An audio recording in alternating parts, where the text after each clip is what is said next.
Hi, my name is Kodi, and my two words are estranged and reconciled.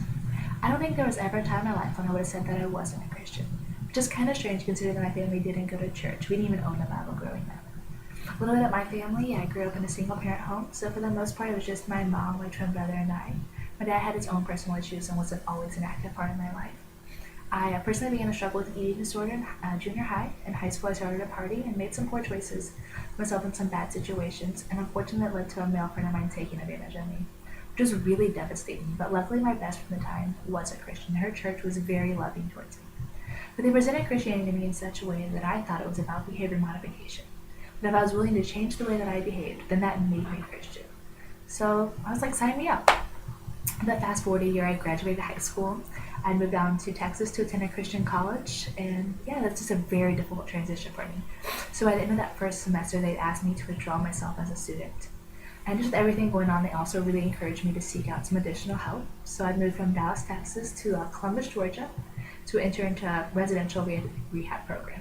And I was there for a little over a year. And the best thing I learned from being there was that I was a sinner. That I didn't just make poor choices or mistakes, but that I had chosen to do things that I knew were wrong and chosen not to do things that I knew were right. And those choices have a consequence. Not just in the here and now, but an eternal consequence. And either I would spend eternity estranged from God because of my choices, or I could believe that Jesus had died on my behalf in order to reconcile me to God. And that was so eye-opening to me. But unfortunately, it was also coupled with this idea that I had to perform for God. That Jesus died in order to bring me back into relationship with God, but it's up to me in order to maintain that relationship by my good behavior. And I was really lousy at it. So when I moved home, there were a lot of ups and downs. So yeah, I would try really hard for like a week or so and fail, quit, do my own thing for a while. There was a lot of back and forth, and that went on for a little over a year. And then one night I was at work, and a young couple came and sat in my section. And I gave back their credit card and their pen to sign with at the end of the meal.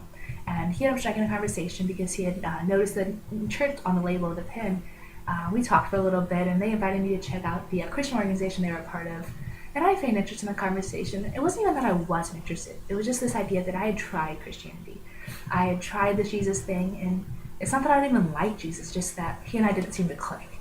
So yeah, it was like this things but no things. But eventually I ended up coming and checking it out. I even signed up for a Bible study. I started meeting regularly with the girl who led the Bible study. And over that year, I just really began to understand what Christianity was actually all about.